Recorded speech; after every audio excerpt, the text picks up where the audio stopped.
Nous allons donc toute la matinée avoir des intervenants aussi qualifiés que prestigieux pour un des moteurs de la création et de l'innovation culturelle, qui est le thème de la propriété intellectuelle. Et nous allons essayer de débattre pour savoir si cette propriété intellectuelle est une valeur universelle. Est-ce qu'elle est reconnue comme telle? Est-ce qu'elle est partagée dans sa définition? Est-ce qu'elle est partagée dans son exécution? Et donc, c'est sûrement un sujet qui est foisonnant, difficile, et qu'on va essayer de débroussailler un peu avec des intervenants de très grande qualité. C'est évidemment un sujet d'actualité. Il était déjà un sujet d'actualité au moment du G8 porté par le président de la République. Il était aussi un sujet d'actualité, puisque vous savez qu'il y avait effectivement la réunion hier du G8 élargi, sommet culturel, je crois, pour la première fois dans ce contexte. Nous avons d'ailleurs le plaisir d'accueillir dans nos intervenants un certain nombre des participants de ce sommet culturel. Et puis, bien entendu, vous avez tous entendu le président de la République hier, et donc vous avez compris à quel point c'était un sujet qui lui tenait à cœur, à quel point c'était un sujet qu'il souhaitait porter, à quel point c'était un sujet sur lequel il avait des idées à nous faire partager, d'ailleurs, et il y avait encore beaucoup de choses à faire. Donc c'est un sujet totalement majeur, je pense, pour l'avenir de nos sociétés. C'est un sujet qui a des vrais enjeux. Comment est-ce qu'on peut convertir en opportunité l'émergence d'une génération qui est née avec la gratuité, qui est née avec Internet? Comment est-ce que cette génération peut s'habituer à respecter les artistes et leur création? Comment utiliser la création culturelle comme un levier de bien-être et de développement? On a aussi entendu hier que pour avoir une journée complète ou pour être un homme complet, il fallait évidemment intégrer la dimension culturelle et pas n'avoir que la dimension économique, le court-termisme ou la crise, que c'était effectivement la réponse et dans toute sa plénitude. La culture a façonné nos civilisations. Nous ne serions pas évidemment ni à Avignon ni ailleurs ce que nous sommes sans ça. Quel est l'avenir que nous lui réservons à travers le fait de la favoriser ou le fait de préserver les droits de ceux qui vont créer? Et donc, on a le sentiment, et dans l'équipe qui a travaillé sur le forum, on a eu le sentiment que c'était un point très important de savoir comment, à l'heure du numérique, la propriété intellectuelle méritait que les positions de principe, les positions dogmatiques, les positions idéologiques soient dépassées et qu'on puisse avoir une vue aussi commune que possible, ou en tout cas adaptée et nuancée dans tous les pays, et avoir des résultats qui convainquent tout le monde, les artistes et les utilisateurs, les régulateurs et bien d'autres encore. Alors, comme le débat est très foisonnant, on va essayer d'éviter les faux débats. On va essayer d'éviter les oppositions rigides ou trop structurées, trop fécondes. On va essayer d'éviter la confusion entre propriété intellectuelle et liberté d'expression. On va essayer d'éviter aussi l'opposition trop rapide entre les approches législatives à l'européenne et les approches contractuelles à l'anglo-saxonne. Et on va surtout essayer d'éviter la guerre de tranchées entre la licence globale et la réponse graduée. Tous ces débats sont à la fois peu pertinents ou dépassés. Donc on voudra essayer, et vous allez nous aider, à être ni trop généraliste ni trop technique. On voudrait vous offrir et vous permettre d'avoir un dialogue qui soit aussi constructif que pragmatique. Nous avons donc choisi des intervenants de nationalités différentes, des points de vue que nous pensons être complémentaires, des artistes, des décideurs publics, des entrepreneurs privés, des juristes et des professeurs. Donc nous allons avoir un foisonnement d'idées et surtout des angles très différents de présentation de toutes ces idées. Et nous pensons que chaque intervenant devra nous présenter un enjeu et une proposition concrète, de sorte qu'on évite les débats trop sémantiques, mais qu'on essaye d'aller plus sur des points d'application de tous ces beaux concepts et de leur diffusion. Alors, notre matinée va se dérouler en plusieurs temps.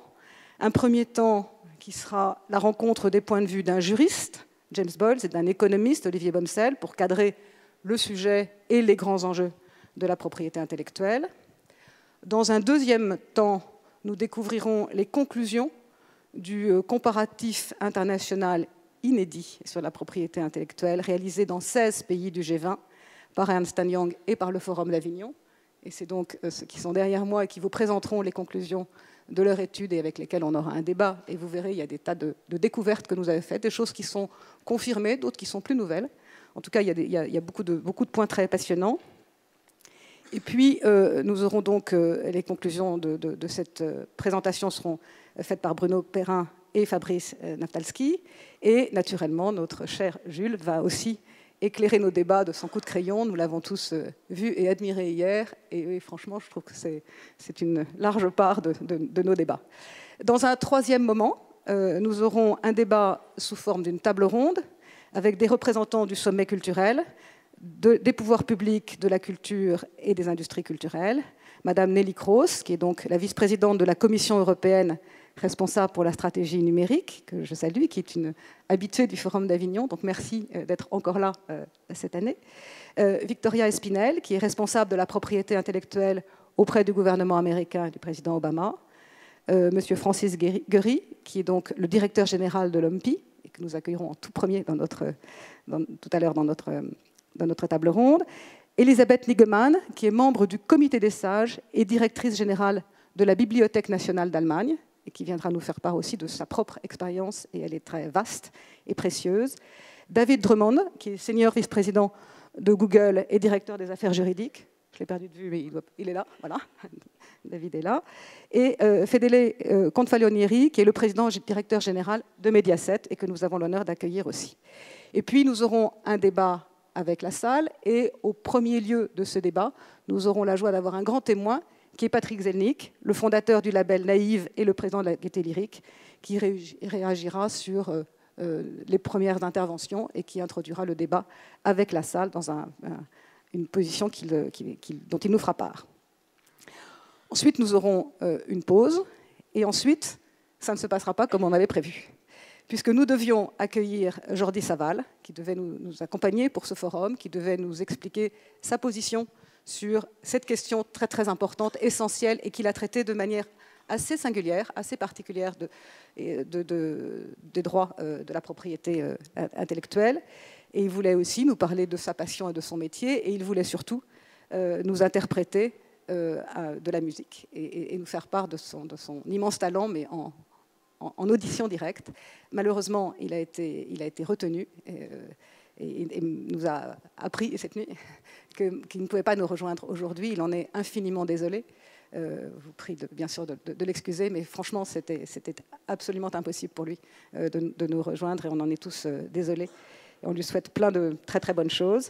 Nous aurons donc la joie d'avoir Laurent Bell qui, après la pause, nous fera un tout petit exposé sur... Laurent Bell est le directeur de la Cité de la musique et le président de la salle Pleyel. Et comme il connaît particulièrement bien Jordi Savall, il nous dira à la fois pourquoi il n'est pas là, et surtout, peut-être, en essayant d'interpréter un tout petit peu les propos de ce qu'aurait dit Jordi Savall s'il avait été là en quelques minutes. Nous aurons donc ce qu'on pense qu'il nous aurait exprimé. Pour la viole de gambe, je ne suis pas très sûre, en revanche. Bon, on verra. Voilà, donc on fera ce point-là après la pause, dans le cinquième temps de notre intervention. Et donc, nous aurons, pour conclure tous nos propos, le grand historien et spécialiste de la propriété intellectuelle Robert Dartmouth, qui a été invité hier par le ministre au sommet culturel et qui remettra nos échanges un peu dans une perception de plus long terme, un peu dans une perception historique, enfin en tout cas son regard pour nous mettre tout ça en dehors du quotidien et un peu de vision. Donc notre emploi du temps n'est pas trop décalé. On fera peut-être la pause un tout petit peu plus tard, mais pas tellement plus tard, parce que je pense qu'au bout d'un moment, tout le monde mérite et a envie de son café. Donc nos débats ne seront pas étendus à l'infini, même si Jordi Savall ne sera pas là. On reprendra dans les temps impartis. On finira probablement un petit peu plus tôt que ce qu'on avait imaginé, ce qui vous permettra à tous, et vous en serez ravis, d'aller quand même déjeuner et d'être particulièrement à l'heure au lab de l'après-midi, où Laure m'a chargé de vous dire qu'il commencerait ponctuellement à l'heure. Et donc, je compte sur vous pour tout ça de façon parfaitement ponctuelle. Voilà, donc ça, c'était la première journée. Et donc, j'aurai le plaisir, dans ce premier temps, d'accueillir James Boyle, qui est donc professeur à la Duke University et spécialiste de la question de la propriété intellectuelle et du domaine public. Je vous rappelle aussi que le professeur Boyle est un founding member des Creative Commons, qui est donc cette organisation très particulière dont il nous dira quelques mots quand même pour faciliter la diffusion gratuite de tout un tas de contenus, et donc la façon dont il l'a évoqué. Et puis Olivier Bomsel, qui est professeur et qui est économiste, et qui est le directeur de la chaire ParisTech de médias et de marques, et qui nous fera aussi part de sa vision de la propriété intellectuelle, et notamment à travers les marques. Et donc, mes deux intervenants, si vous voulez bien nous rejoindre.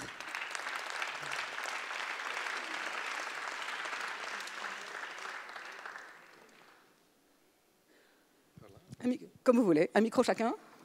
Si vous... Je crois qu'on va faire un mélange de français et d'anglais. Dans les questions, dans les réponses, dans les introductions et dans les commentaires. Donc, ayez, pour ceux qui le souhaitent, des traducteurs, et les autres, on s'exprimera dans toutes les langues. Jim Boyle, I think the floor is yours. And I think you wanted to talk about Creative Commons, but maybe about intellectual property and your vision of it, and mainly about enforcement and not only about theory. Yes, indeed. Thank you. Thank you very much, Patricia, and thank you for having me here. I thought I would try and set the stage for today's debates about intellectual property. And I think there are, in today's debates, three agendas. And probably most of this meeting will be devoted to one of them, but I think it's useful for the audience to know of the other two also. The first agenda is the enforcement agenda.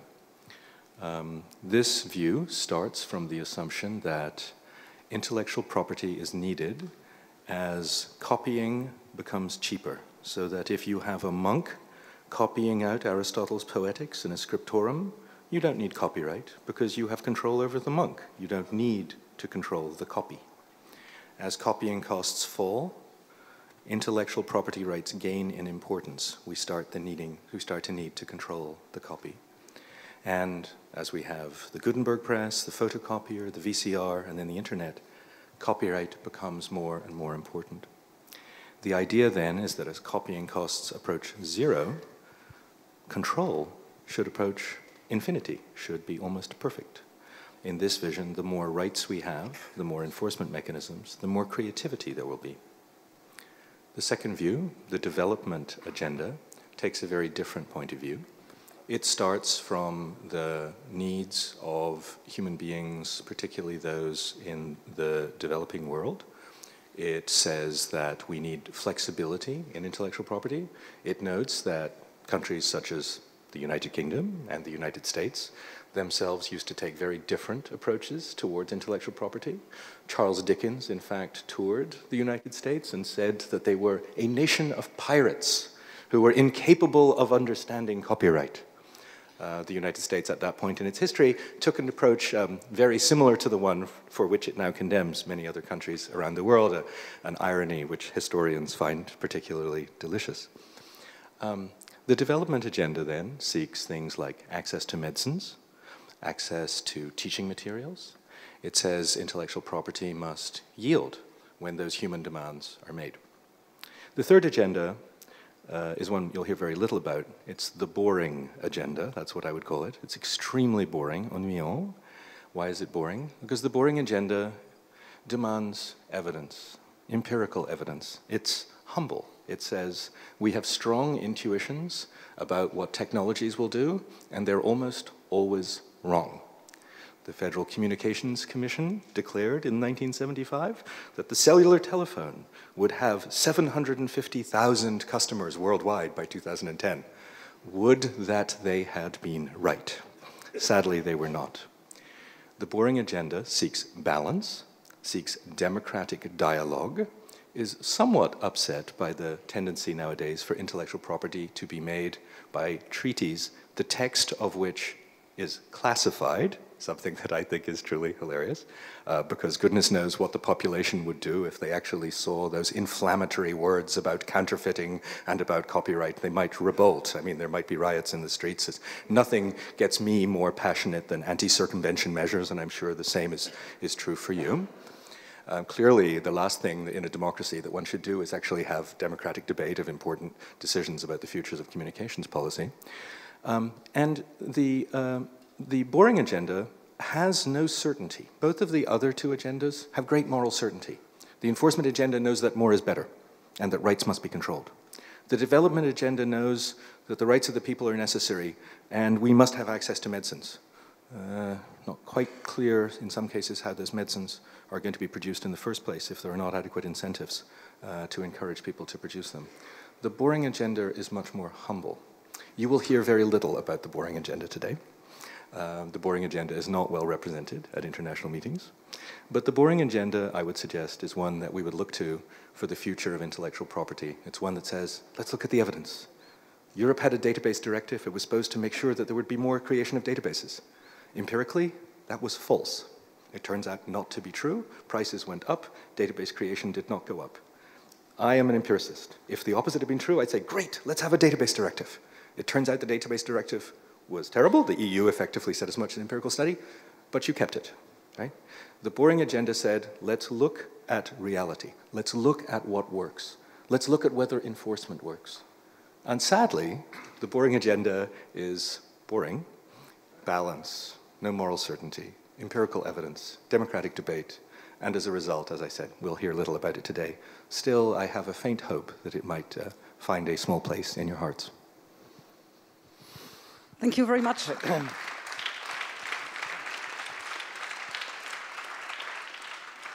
If one of these succeeds, do you think we will be changed on our use of Creative Commons? Is the way we will operate as users will very much be changed by those? Well, Creative Commons, I think, is something rather different than what I was just speaking of. Creative Commons, for those of you who don't know it, is a set of licenses which a group of us developed so that people who are copyright holders themselves, in copyrights in their work, who wish to share their work with the world under the terms they choose, can exercise those rights. Creative Commons is based on copyright. It's designed to let you exercise your rights in copyright, to use your copyright. So, for example, my book, The Public Domain, published by Yale University Press, you can go to the internet, through the evil Google, and you can find The Public Domain, and you can, in fact, download it for free because my publisher agreed that this would actually help drive attention to the book and you can read it. And I, as a copyright holder, made that decision. That's a kind of flexibility that the system exists, and to be honest, one of the reasons that we created Creative Commons is because the copyright terms in the United States and around the world are so long that it was very hard to have a commons of material that was simply in the public domain. Instead, we went to scientists, to artists, to musicians, and said, would you like to share your work? If you don't, that's great. If you do, you may. And a lot of artists and scientists said, yes, actually, we would like to do this. We would like to have a commons of material we could all create from. But that is effectively a privately based solution, based purely on agreement, although it deals partly with a neglect, frankly, that our current cultural policy has, which is a neglect of the value of the commons. Prior generations, if you were born in the 1850s, you could confidently look around this room and know that the works of your contemporaries would come into the public domain during your lifetime, that you could interact with them freely, you could perhaps republish them, make a larger format book, adapt them. Nowadays, the works of no one in this room, not one single person, will be available to anyone else in the room to republish, to translate, absent conscious choice by a creator. Copyright will keep them locked up for life plus 70. I think that perhaps is a position lacking empirical support. There is no evidence that dead authors are inspired to write more when we retrospectively extend their terms. Malheureusement, very sad, you know, I wish that dead authors could be incited to publish more by extending their copyright terms. The United States Congress believes this will happen, it keeps extending them, they stay dead. It's remarkable, very sad. But so Creative Commons, I think, is a private attempt to solve some of these problems. Okay, so it's part of the rest, but it's disconnected from what you called enforcement and the way. So the two follow their routes together, I mean, parallel. I would say that what people do is they try and find a space within the copyright system to pursue other kinds of creativity. So, for example, open source software or Creative Commons are attempts to build different kinds of creativity using copyright. This is very important to understand. Using copyright, but using it in a way where it operates differently, operates as a way to share rather than as a way to alienate. Thank you very much. We'll just exchange them together. Maintenant, nous allons avoir les questions d'Olivier Bomsel. Et donc, pour vous, en réaction peut-être aux propos de James Boyles, mais surtout, vous avez le sentiment que l'approche liée au droit d'auteur est un peu dépassée pour valoriser et qu'il faut maintenant plutôt parler de marque que de droit d'auteur au sens strict? Non, c'est pas ça. Je pense que du point du droit, qui a souvent l'antériorité sur l'économie, des institutions se sont développées de manière autonome dans les secteurs de l'édition qui ont donné lieu finalement au copyright, dans les secteurs de la publicité et la signalisation des biens industriels qui ont donné l'institution des marques, tout ça au XIXe siècle, et puis l'institution des brevets, qui sont trois corpus juridiques relativement différents. Et l'économie, en modernisant les théories de la propriété dans les années 60, a ramassé avec la modernisation aussi de la notion d'information qui est intervenue dans les années 70, enfin, fin des années 60 et surtout avec la numérisation dans les années 80, a rassemblé ces trois institutions dans la catégorie de propriété intellectuelle, qui est une catégorie relativement récente, mais qui n'est certainement pas spontanément la catégorie, l'idée qu'avaient en tête les fondateurs. Tout ça va être sous la protection de Francis Guéry dans tout sens. Les fondateurs. Donc, pour parler de manière un peu pompeuse ou pédante, on n'est pas dans la même historicité, si vous voulez, que celle de la création des institutions dont on parle.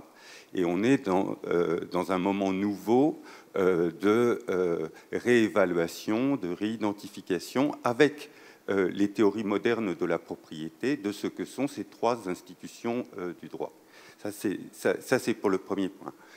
Une fois qu'on a posé ce cadre, on peut se demander si ces institutions, en particulier pour ce qui concerne le copyright et les marques, sont fondamentalement indépendantes, ou si, au contraire, elles communiquent entre elles, ou elles interagissent, et de quelle façon elles interagissent. Et là, on est amené, puisque c'est ça la question que vous me posez, à s'interroger sur le statut de ce que protège le copyright, c'est-à-dire l'expression, donc une chaîne de code, si vous voulez, avec ce en quoi consiste l'action de communiquer via des médias ou de structurer ce que vous appelez ici la culture, ou pour prendre un mot que j'aime bien, pour publier. Sachant qu'une des caractéristiques d'Internet, c'est que c'est un des premiers outils qui permet, sur le même support, de combiner des activités de correspondance qui obéissent à des protocoles signifiants d'un certain type et des activités de publication dans lesquelles un s'adresse à des publics anonymes. Et si on réfléchit à ce qui sépare la production d'une expression de la création du sens par sa publication, on se rend compte que la question de savoir qui parle, qui prescrit, comment s'environne l'expression transmise vers le public est une question extrêmement importante. Et je termine juste sur ce point. Cette question que Littré, déjà au XIXe siècle, dans la définition qu'il donne de publier, qui dit publier, c'est rendre public et notoire, mais très bien en perspective, rendre notoire, si vous voulez, dans les investissements industriels que ça engage, ça va nécessairement faire apparaître la question des marques. Parce que ça va faire associer à l'expression qui va être mise en circulation un certain nombre de repères, de connotations, de mots qui vont donner à cette expression son sens. Et dans la vie pratique d'un auteur, par exemple, où est-ce que ça se rejoint et comment ça se rejoint et comment est-ce qu'on fait? Parce que quand on entend marque, on entend beaucoup investissement. pour protéger la marque, pour faire développer la marque, et comment est-ce que tout ça évolue dans la création d'aujourd'hui avec sa composante numérique, dans la vie réelle, comme disent les journalistes. Je pense qu'il y a une vraie question qui est ouverte par la conjoncture numérique et qui est très intéressante, qui est qu'est-ce